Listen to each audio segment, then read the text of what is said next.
ya puedo comenzar con mi charla. Bien, en este caso, gracias, Natalie. Mi charla se titula La aplicación de la genómica y bioinformática en la detección de patógenos alimentarios.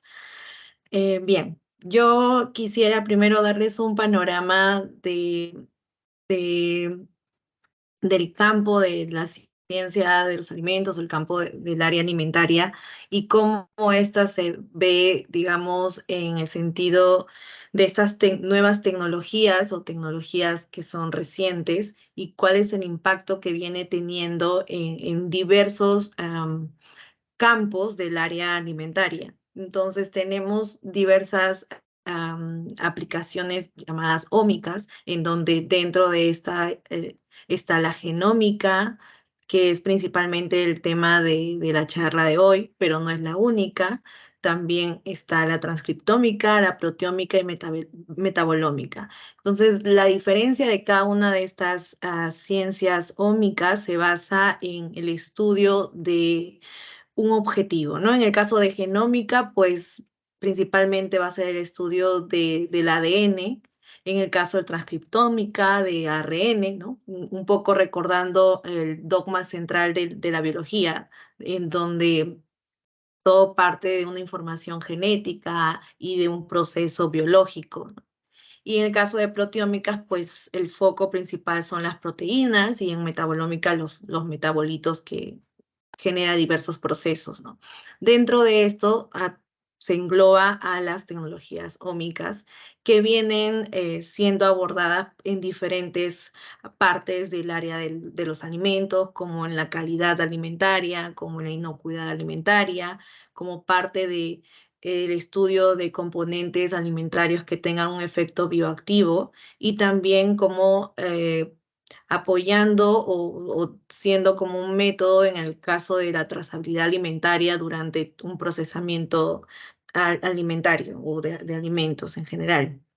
Bien, entonces, viendo todo esto de cómo se puede abordar con estas nuevas aplicaciones diversas partes del sector alimentario, ya paso un poco a darles un panorama con respecto a la genómica aplicada, ¿no? Directamente al estudio de patógenos alimentarios. Bien, entonces tenemos que el campo alimentario pues ofrece diversas fuentes, ¿no? Ya sea fuentes naturales, como son la materia prima, que provienen de animales de producción o de componentes vegetales, pero también están los productos procesados, ¿no?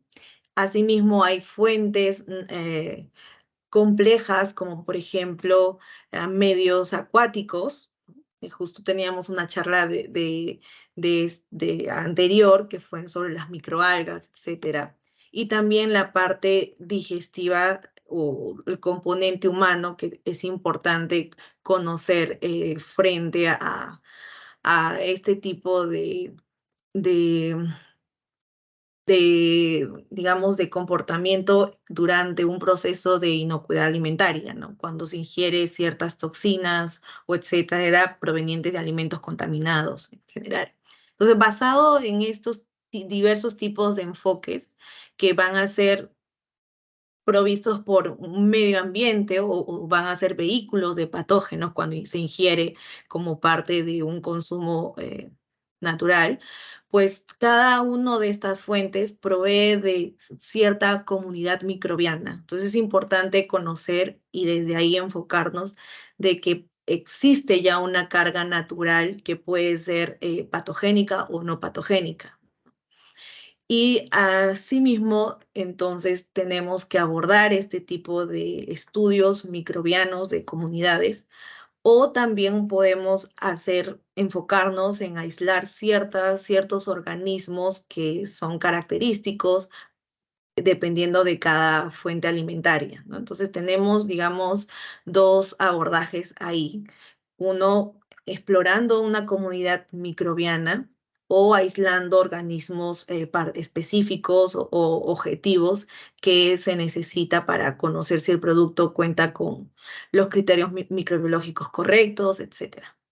Entonces, basado en estos enfoques, principalmente la genómica se encarga justamente de caracterizar este tipo de, de organismos, ¿no? Ya sea microbianos o patógenos en general. Pero también es importante que para llegar a esta caracterización, pues se tiene que aplicar tecnologías de secuenciación, que es lo que yo voy a hablarles más adelante.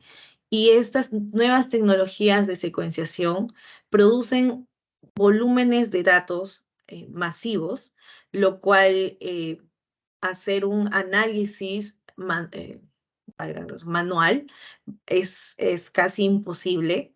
Por lo tanto, es donde se abre como un nuevo campo que es la bioinformática, que es la aplicación de recursos computacionales o herramientas computacionales asociadas a datos biológicos, ¿no? Entonces, ¿qué es lo que va a pasar con todo esto? Pues vamos a aplicar tecnologías de secuenciación y herramientas o métodos tanto de laboratorio normal, porque si se busca aislar organismos, etcétera, necesita un proceso de cultivo, etcétera, y también adicionalmente usar herramientas de análisis que sean correctas para todo este tipo de información que se va a manejar.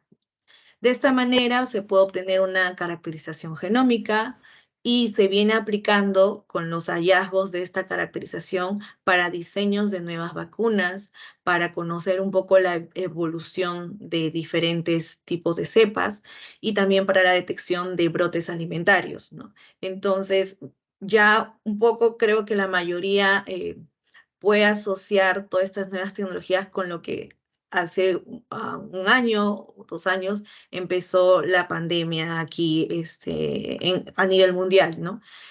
Donde muchos medios decían de que el COVID, pues, ya se conoce la información genética y todo lo que nos pudo haber alcanzado en base a toda la ciencia que se invirtió en toda la exploración de esta pandemia, pues se basa principalmente en la aplicación de estas tecnologías de secuenciación y del análisis bioinformático para conocer las diversas variedades del COVID que se viene haciendo como parte de una vigilancia genómica o molecular. Entonces, parecido a esto, a lo que hemos vivido con el COVID, pero ahora enfocado a la detección de patógenos asociados al área de los alimentos, ¿no? Entonces, ese es el fundamento, digamos, de la charla que yo les voy a dar. Existen ya estudios en donde vienen utilizando todos estos enfoques de genómica para la detección o la aplicación en inocuidad alimentaria, ¿no? En donde hay diferentes métodos, y yo les voy a hablar de los métodos que existe, digamos, se vienen siendo usados para la detección de diferentes tipos de alimentos, ¿no? Entonces, aquí estos son datos casi recientes de diferentes estudios en el cual, por ejemplo, para una fuente de carne, ¿no? Donde se conoce que la proliferación, digamos, principal va a ser en base a bacterias y a virus que se pueda detectar en este tipo de fuente, pues el enfoque de secuenciación que se suele usar es basado en metabarcoding, que es dirigido a unos marcadores moleculares como el gen 16S, que es un gen conservado y es característico de cada especie. Entonces, vemos que hay mucha referencia basados en diferentes tipos de carne que su principal aplicación es la detección de la contaminación o de algún deterioro del alimento y detectar algún patógeno por ahí, ¿no? Entonces también hay, por ejemplo, aquí como categoría de alimentos diarios, pues, ¿no? Se aplica metabarcoding también, pero no solo al gen 16S que es dirigido para bacterias, sino para hongos o otro tipo de de fagos que se puedan detectar en esos tipos de alimentos, ¿no? Como alimentos fermentados, que es importante tener un control microbiológico o de este tipo de tardios para poder cumplir, ¿no? El límite permitido de un proceso de fermentación. Y de esta manera también se puede conocer, ya explorando, detectamos sí al patógeno, pero también podemos conocer esa información que brinda el patógeno, ¿no? O sea, podemos ir más allá, digamos, con estas tecnologías porque genera mucha información de estas especies, no solamente que si se detectó, como dijo, un porcentaje de coincidencia tal especie, sino tenemos la información genética de esa especie y podemos enfocarnos a genes de virulencia o genes de resistencia o algún otro tipo de información del organismo como tal, ¿no? Entonces son diversas exploraciones que se pueden dar, no solamente la de detección, sino explorar más allá con los datos que brindan estas tecnologías. Bien, entonces, dicho lo que les mencioné, para este tipo de secuenciación se usan diversas plataformas o existen diversas plataformas en el mercado, ¿no?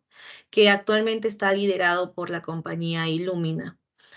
Pero ya hay otras alternativas que también vienen creciendo bastante y los costos en secuenciación pues han sido reducidos actualmente cuando se inició, ¿no? Y más accesibles. Por ejemplo, para lo del COVID como tal, pues actualmente existen muchos secuenciadores distribuidos en diversas instituciones, como el INS, como la Universidad de San Marcos, o en general, que han podido adquirir estas plataformas ya de secuenciación que antes eran muy costosas, pues ahora ya están en el Perú y se vienen siendo usadas, pero principalmente para otro tipo de aplicaciones y no tanto como parte de detección de patógenos alimentarios. Em, Sin embargo, ya se usa, ¿no? Entonces, dentro del sistema que engloba el campo alimentario, desde el control de la materia prima, del procesamiento y el producto final como tal, pues el enfoque principal es justamente conocer la fuente, ¿no? La comunidad o la población microbiana que está presente en cada una de estas etapas de procesamiento. Y de acuerdo a esto, se pueden dar dos aplicaciones basadas en, a ver, un ratito, necesito el puntero. Entonces, si nosotros vamos a enfocarnos en el estudio de la comunidad microbiana, pues podemos seguir esta ruta, ¿no? Que es la aplicación de metabarcoding que les estaba mencionando, o secuenciación de amplicón, o metagenómica, ¿no? Y ahorita les voy a explicar cuál es la diferencia. Pero si queremos solamente enfocarnos en una especie en particular, en un organismo en particular de cada alimento o de cada proceso, pues tenemos que hacer uso de métodos microbiológicos para aislar a esa especie en particular, ¿no? Ya sea por cultivo en placas, etcétera. Y después de haber aislado a ese organismo específico, pues yo voy a hacer una secuenciación, pero a esa secuenciación se le conoce como secuenciación de genoma completo. ¿Ya? Entonces tenemos dos alternativas. Si quiero estudiar todo lo que la comunidad microbiana de un alimento o de un producto ya procesado, pues me enfoco en metagenómica o metabarcoding, pero si quiero solamente estudiar un solo organismo, entonces hago una secuenciación de genoma completo, ¿no? Y ambos casos se usan las mismas plataformas que de secuenciación. Ahora, hay ventajas y desventajas de acuerdo a la elección. En el caso de una secuenciación de genoma completo, pues yo puedo llegar a identificar variantes específicas en esta información genética que voy a obtener de esta colonia aislada, ¿no? Y te permite una alta resolución para poder tú tanto identificar género, especie y la cepa o algún serotipo específico. Entonces te da a ese nivel de resolución.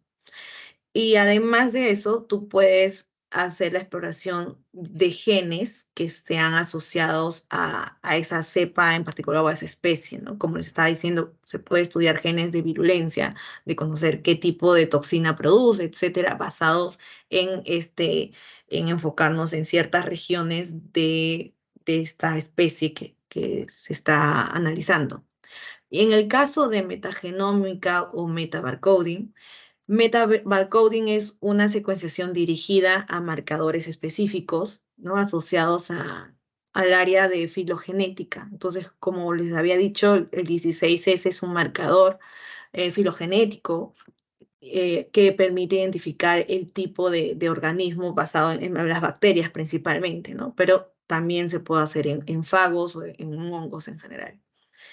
Y además, la ventaja que te permite usar tanto esta línea de aquí, metagenómica o metabarcoding, es que tú no necesitas hacer un cultivo, porque tú no vas a enfocarte en una sola especie. Tú quieres estudiar todo el organismo, o sea, tal cual el alimento está brindando con respecto a la comunidad microbiana. Entonces, no requiere un proceso de cultivo microbiológico y se secuencia, digamos, la muestra casi directa, tal cual está en el medio ambiente o se ofrece, ¿no? Entonces, de esta manera, uno va a tener una mayor información y puede, si es, por ejemplo, una secuenciación de aplicón, pues conocer si hay un proceso de fraude alimentario, ¿no? Si te están vendiendo, por ejemplo, la raza Angus contra la raza tal, entonces tú puedes llegar a identificar basado en una secuenciación ese tipo de información. También el control de calidad en la fermentación, porque en una fermentación, pues, generalmente existe una comunidad microbiana muy fuerte. Después, en el caso de metagenómica, pues también puedes detectar y caracterizar toda esa comunidad microbiana, porque aquí no estás solamente dirigiendo a estos marcadores, sino toda la información que pueda tener cada tipo de organismo, aplicando esta tecnología, pues vas a conocer, ¿no? Entonces, de esta manera es como se viene aplicando tanto estos dos enfoques de genómica. Y existe un enfoque adicional que es Foodomics, en el cual conlleva integrar los hallazgos de estas tecnologías y de las otras ómicas. Como hemos dicho, existe genómica, transcriptómica, proteómica, pero si se aplica a través de un análisis a nivel de comunidad microbiana, entonces ya hablamos de metatranscriptómica, metaproteómica y metabolómica. Y todos estos enfoques combinados y integrados, pues ya los conocemos como Foodomics, ¿no? Entonces, más o menos es eso el enfoque actual que se viene manejando en el campo de la inocuidad alimentaria para la aplicación de estas nuevas tecnologías. Entonces, con respecto a la secuenciación del genoma completo, el proceso, pues como les había mencionado, si vamos a dirigirnos a un genoma, pues se necesita un proceso de cultivo microbiano, luego de un proceso de extracción del material genético, y luego de este proceso de extracción, pues va a haber un proceso de fragmentación, y luego se va a realizar una preparación de la librería genómica o biblioteca, en el cual consiste del uso de una amplificación, ¿no? Del proceso de PCR. Y posteriormente introducir esa librería, ese preparado de la muestra al secuenciador, ¿no? A estas plataformas de secuenciación. Y lo que nos va a dar esta tecnología, pues son datos, pero digamos que aquí, ¿no? Tenemos al organismo intacto, ¿no? A la bacteria aislada. Cuando se extrae el ADN, pues aún se mantiene ese proceso de de información completa, ¿no? Pero para que la máquina o el secuenciador pueda tener este proceso, necesita que se fragmente todo el genoma de esta bacteria, ¿no? ¿Y qué conlleva esa fragmentación? Digamos, ustedes tienen un libro en el cual tienen una información de un organismo. Este proceso de fragmentación lo que va a hacer es cortar en pedacitos todo el libro, ¿no? Entonces, y en cantidades de letras específicas. 150 letras hay un corte, otras 150 hay un corte, 150 y así. Y imagínense el volumen de datos que se está fragmentando, ¿no? Entonces, luego el sistema te bota todas esas lecturitas, ¿no? Vamos a ver, toda esa información de esta manera. ¿Qué es lo que tenemos que hacer? Reconstruir la información original de la bacteria, es decir, empezar a calzar esto va aquí y esto es así. Y manualmente es imposible. Entonces, ¿cómo es que la bioinformática ingresa o contribuye a reconstruir las secuencias originales, ¿no?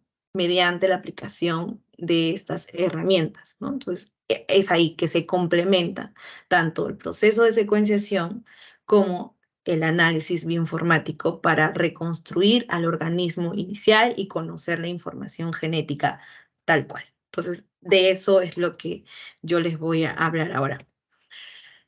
Entonces, manejando un poco lo que ya les mencioné, tenemos a la comunidad microbiana, ¿no? Donde proviene de una muestra, de una colección ambiental o de una fuente alimentaria. Tiene que haber un proceso de extracción del material genético, luego hay que realizar esta preparación de la librería y finalmente el análisis de ese proceso de secuenciamiento. Entonces, ¿qué es lo que va a pasar cuando existe un alimento contaminado o se quiere conocer cuáles son los organismos que están presentes en tal proceso, etcétera, ¿no? Pero generalmente esto se aplica mucho para la vigilancia de los brotes alimentarios, ¿no? Se extrae todos los ácidos nucleicos, pues tenemos aquí, esta es una especie, esta es otra especie, ¿no? Un conjunto de especies en donde yo voy a decidir cuál va a ser mi enfoque. Quiero solo secuenciar un genoma, un organismo en particular. Quiero secuenciar o conocer todo lo que está presente aquí, o solamente quiero conocer de cada organismo un marcador, o sea, una sección pequeña, ¿no? Entonces aplico metabarcoding. De esta manera, ¿no? El proceso varía de preparación. Entonces, si es metabarcoding, pues solamente se va a dirigir a estos marcadores taxonómicos, ¿no? De cada especie. Entonces va a haber, no se enfoca en todo el contenido, solo en regiones específicas, ¿no? ¿Y qué me permite dar como resultado? Pues identificar es la especie tal, el genotipo tal y me permite conocer un poco la clasificación taxonómica de esa especie. Si es genoma completo, pues yo voy a poder reconstruir ya sea parcialmente o de manera completa el genoma, es decir, la información completa del organismo.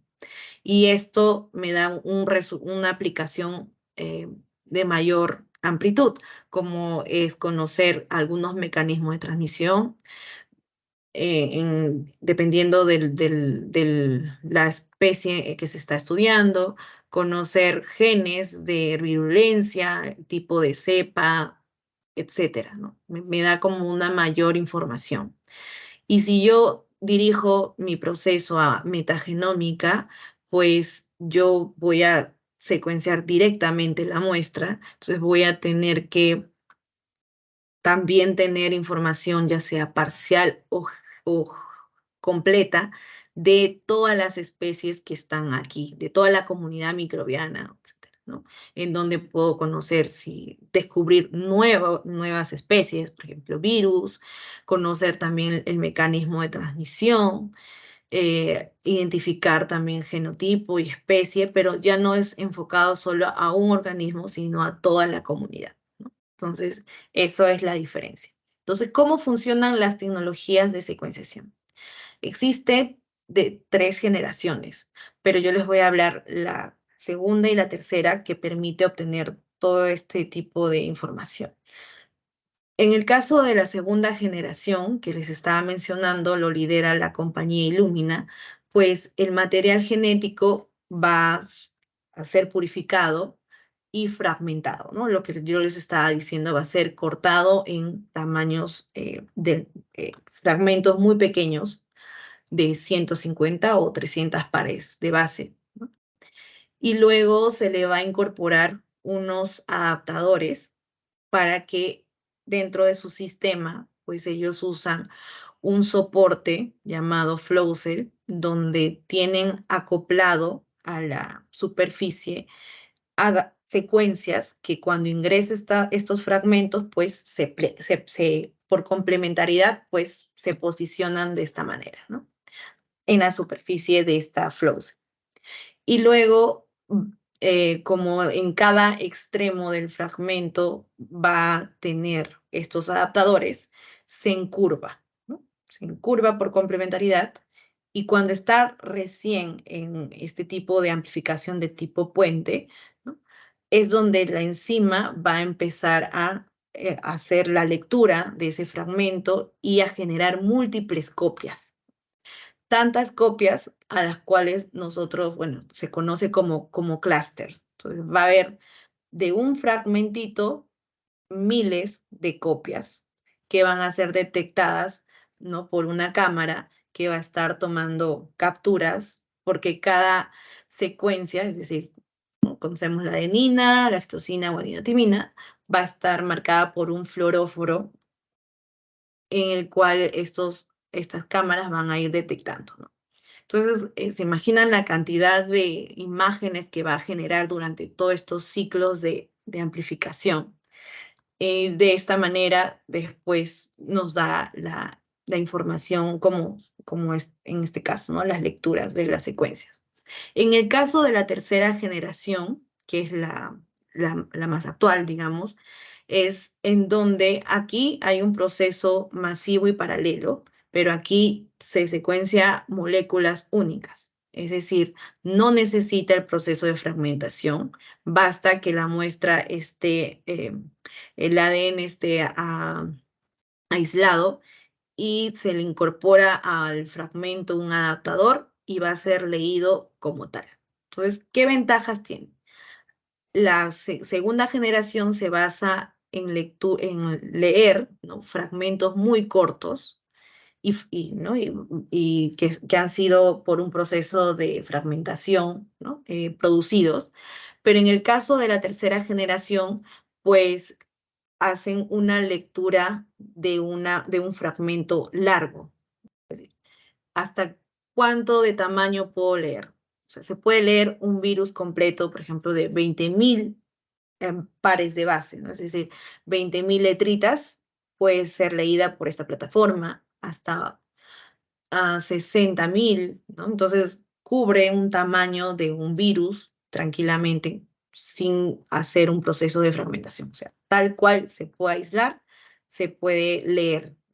Entonces, este tipo, por ejemplo, aquí yo les representé de la plataforma de Nanopore, que aparte de tener la capacidad de hacer una secuenciación de lecturas de fragmentos largos, ¿no? También se lee en tiempo real, ¿no? Que es algo que tú estás ya en el proceso, la máquina está secuenciando y tú puedes acceder a esa información en tiempo real, ¿no? Cosa que en la segunda plataforma se coloca un tiempo de 46 horas, 36 horas, para que termine y recién ahí puedas acceder a la información.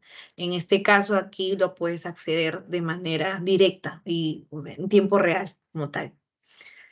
¿Qué ventajas o diferencias existen, ¿no? Entonces aquí la segunda generación está basada en una secuenciación de tipo de síntesis, ¿no? En las lecturas, el tamaño de la longitud de cada fragmentito obtenido al final pueden ser generalmente de 150 nucleótidos. La precisión es mayor porque ha habido un proceso de amplificación, o sea, ha generado muchas copias, entonces eso da mayor confiabilidad en que el fragmento está presente como tal, entonces hay una mayor precisión, pero no se puede hacer un análisis en tiempo real porque tiene que acabar el tiempo programado del secuenciamiento, ¿no? Y la data obtenida pues es alta, ¿no? En el caso de la tercera generación, pues sí, la ventaja se enfoca en la secuenciación de moléculas únicas, la longitud de lectura ya no es de 300, ¿no? Sino son de 200 hasta de 2 millones de bases, ¿no? Que se puede leer, es decir, un organismo, una bacteria que no sea de gran tamaño, pues tranquilamente puede ser leída completamente. El proceso, la precisión, pues es más baja que la de segunda generación, pero esto ha ido avanzando y el análisis en tiempo real sí se puede realizar con esta plataforma, ¿no? Que les estaba comentando. Bien. Entonces, basado en esa introducción, pues yo les voy a hablar de un estudio en el cual yo participé, que fue parte también de mi tesis, que es el genoma completo de un patógeno del género Clostridium, que fue aislado de conservas y análisis bioinformático comparativo con secuencias de importancia en inocuidad alimentaria, ¿no? Este trabajo fue hecho en la Universidad de San Marcos y también fue apoyada por la Universidad de Sao Paulo en Brasil. Entonces, el objetivo era evaluar el genoma completo de un patógeno nativo, en este caso que se detectó fue el género Clostridium, que esté aislado de una fuente alimentaria, en este caso las conservas, y realizar todo el método, aplicar el método bioinformático y detectar ciertas secuencias de importancia en el campo de la inocuidad alimentaria.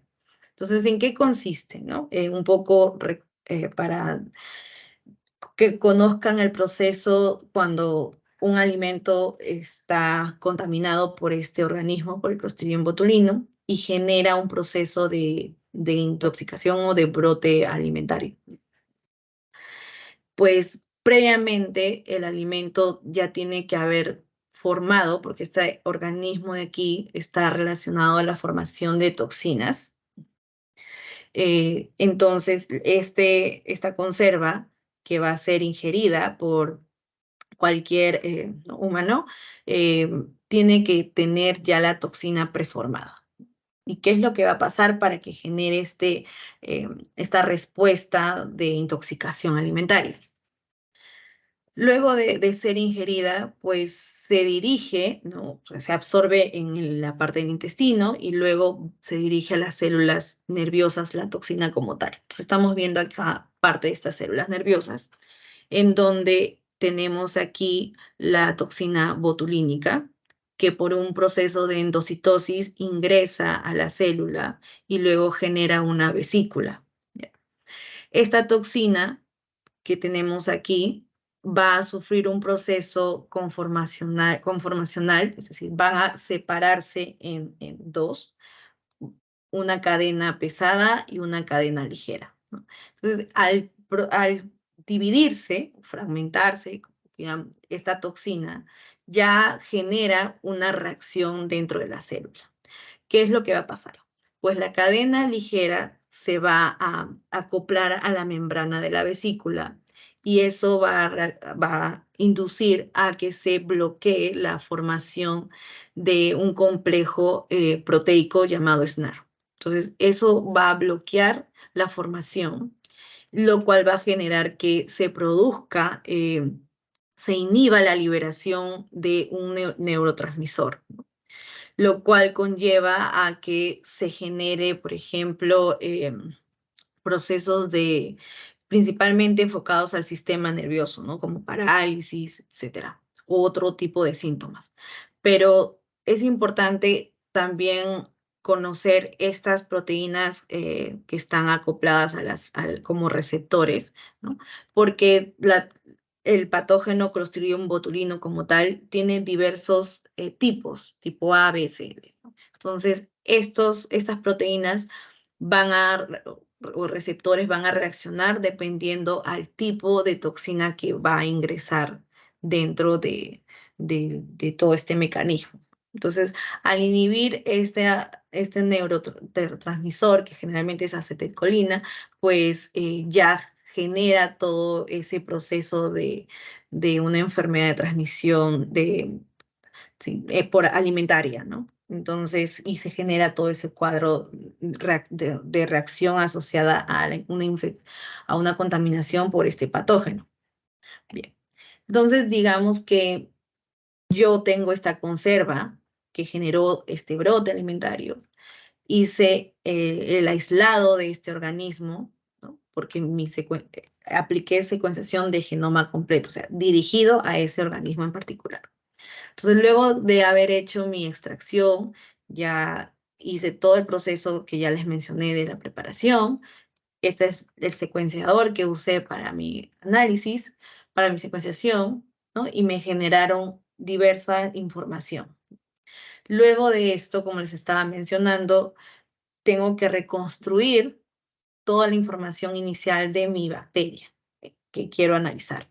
Para eso tengo que usar métodos bioinformáticos que se basan principalmente en el uso de distintas herramientas, también ciertos lenguajes de programación y aprender, bueno, yo tuve que aprender a manejar otro sistema operativo porque estas herramientas pues son compatibles con un sistema Linux y no en Windows. Entonces, ahí que uno tiene que, si quiere ingresar a aplicar bioinformática como tal, pues tiene que adaptarse a conocer un poco más de cómo es el manejo de cada herramienta, porque cada herramienta durante todo este proceso de análisis, pues cumple una función en particular, ¿no? Y es importante conocerla, saberlas usar e interpretar. Y después de todo esto, pues genero yo una interpretación de la data de acuerdo a los objetivos del estudio.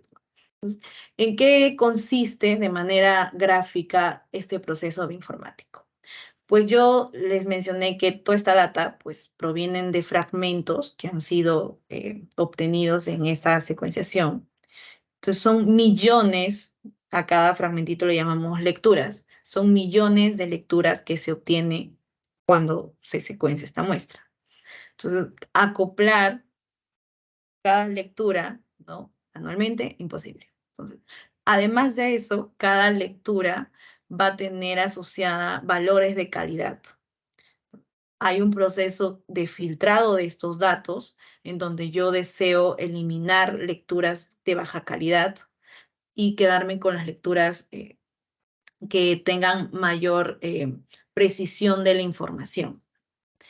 Luego hay un proceso de ensamblaje en el cual consiste por un proceso de sobrelapamiento de cada lectura, ir posicionándola de acuerdo a la información para la reconstrucción, ¿no? Entonces, a este ensamblaje se le aplican algoritmos matemáticos y estadísticos para tener una mayor precisión en que este fragmento, el que le sigue, inicia en la posición 2, el que le sigue en la posición 4, ¿no? De esta manera, ordenar un fragmento mayor. Y a ese fragmento se le llama CONTIC, ¿no? Que es el agrupamiento de lecturas. Pero además de esto, se puede obtener aún más. O sea, yo reconstruí, digamos, 3 CONTICs, ¿no? De un tamaño de 1000 bases, ¿no? Y puedo hacer un segundo ensamblaje en el cual voy a tratar de unir cada CONTIX y a ese, para tener una lectura mayor, ¿no? Para poder cubrir a mi genoma de manera casi completa o parcial. A eso se le llama scaffold. ¿Okay?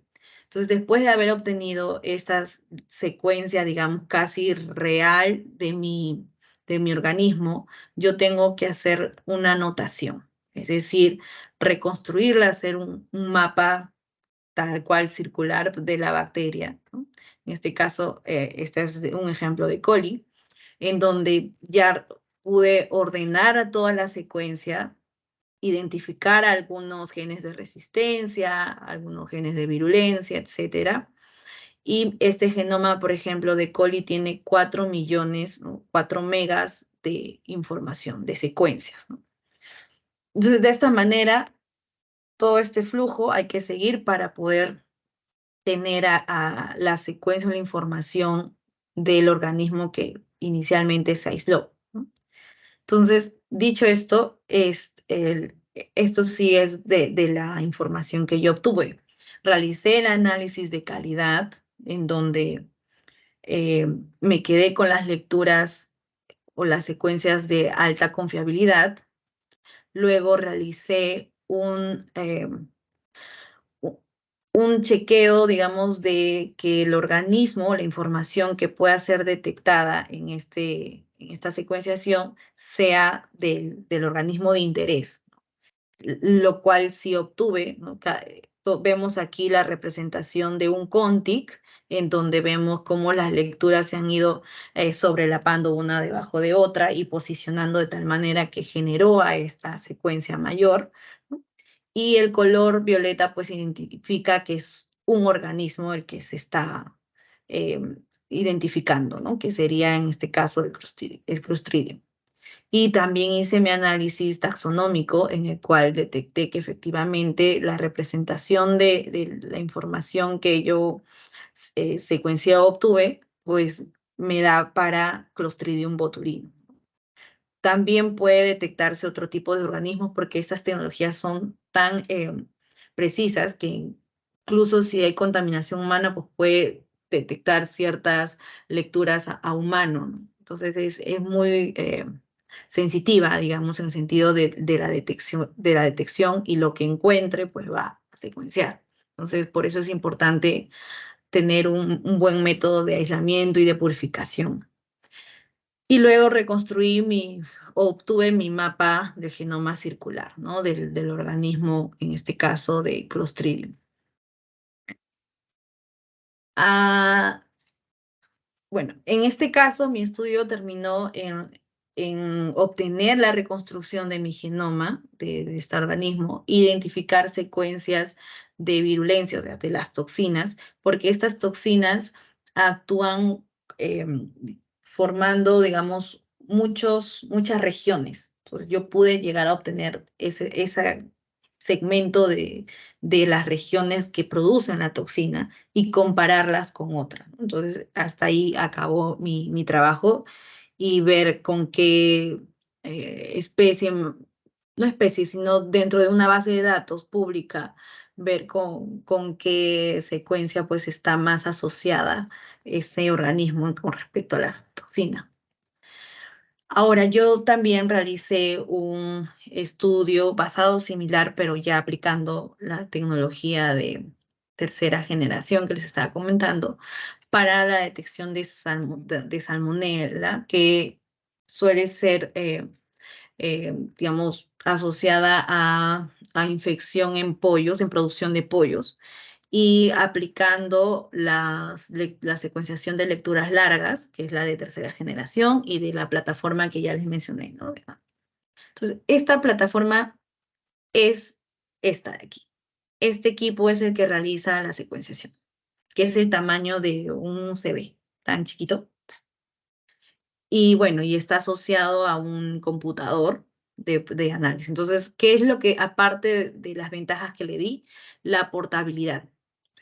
Esta plataforma se ha adaptado en distintos ambientes donde no hay tantos recursos, ¿no? Donde no necesitas tener condiciones así de un laboratorio como tal, sino esto permite secuenciar en campo, ¿no? Entonces, porque basta que tengas conexión a luz y internet para que pueda ser trabajado este equipo, ¿no? Más nada, no necesita que esté en una cabina, etcétera, porque va la muestra directa a un dispositivo y aquí empieza a secuenciar. Entonces, ¿en qué se basó mi estudio? Pues en extraer órganos, el material genético de órganos infectados de los pollos y a realizar todo ese proceso de preparación de la librería, introducir a este tipo de sistema y obtener, ¿no?, las secuencias de longitud larga. Y de esta manera poder detectar a la salmonela si es que está presente o a un otro patógeno que esté asociado a infecciones en pollos. Pero además de ello, era implementar tanto esta detección y también el análisis, ¿no? Entonces, para esta plataforma, pues se implementó un flujo de análisis, ¿no? Que es similar a lo que yo les estaba mencionando, ¿no? Donde hay que hacer un análisis de calidad de los datos, hay que filtrar, hay que ensamblar, ¿no? Y luego de eso hay que corregir ciertos procesos de ensamblaje y finalmente evaluar, ¿no? Entonces, eh, la parte de análisis bioinformático no es como que usar un programa y ya, no, hay que implementar diversos procesos de análisis hasta poder obtener, pues, la secuencia de este patógeno alimentario como tal. Además de eso, también hubo otro estudio que está en camino, todavía estamos trabajando en ello, que es un estudio genómico y transcriptómico de la pota mediante la secuenciación de alto rendimiento y también la aplicación de estas herramientas, ¿no? Este estudio, pues, es liderado por Katia Díaz, que es su tesis, que es de una maestría en San Marcos, y también colabora la Universidad de Hiroshima. Entonces, el objetivo es detectar el nivel de expresión de genes en las glándulas salivales de la pota y además caracterizar el genoma completo de la pota y encontrar genes que codifican toxinas en esta fuente, ¿no? Entonces hay que aplicar también estas tecnologías de secuenciación. Esta de aquí es la de tercera generación, donde va entrando la molécula y se va leyendo en tiempo real la secuencia, ¿no? Y puedes acceder a esa información. Igual que los otros procesos, pues hay un proceso de extracción del material genético. Uno decide si quiere aplicar una plataforma de la segunda o de la tercera, ¿no?, dependiendo de los recursos, etcétera. Y luego de ello, pues viene todo el flujo de análisis bioinformático, que ya les mencioné, de un filtrado, de un control de calidad, de un proceso de ensamblaje y finalmente, ¿no?, obtener un genoma modelo, ya sea en formato draft o completo, parcial, y ya de ahí explorar todo lo que se necesita aquí, ¿no? Que es conocer genes que codifican toxinas, caracterizar todo el genoma y conocer algún proceso de expresión. Y esta expresión de genes se basa porque se aplica también transcriptómica, ¿no?, que es a nivel de ARN, ya no solo genómica, porque con genómica uno puede encontrar genes asociados a toxinas y caracterizar el genoma. Hasta ahí se llega aplicando este tipo de enfoques. Pero con transcriptómica yo puedo conocer qué genes están siendo expresados, si producen ciertas proteínas en diferentes capacidades o niveles, ¿no?, basados en transcriptómica como tal, ¿no? Entonces, de esta manera es como les quería mencionar un poco la aplicación que se viene haciendo con estas nuevas tecnologías y el impacto que está teniendo o que ya tiene, porque con el COVID pues esto creció bastante, pero no solamente es para pandemias como lo que hemos vivido, sino también es implementar este sistema para detección de patógenos alimentarios, que aún aquí pues no está tan, eh, digamos, siendo usado. En cambio, en otros países, por ejemplo, en Estados Unidos o Inglaterra, pues ellos ya tienen todo este sistema pues trabajando constantemente y casos de infección alimentaria o de intoxicación alimentaria pues empiezan ya no a dirigirse a detectar qué especie es, sino empiezan a secuenciar y a obtener toda la información y ya están en ese punto, ¿no? En secuenciar miles de muestras de casos de brotes alimentarios, ¿no? Y reportarlo en la base de datos. Pero aún aquí no se llega a ese nivel. Es lo que quería yo como que dejar un poco abierta a discusión. Y gracias por su atención.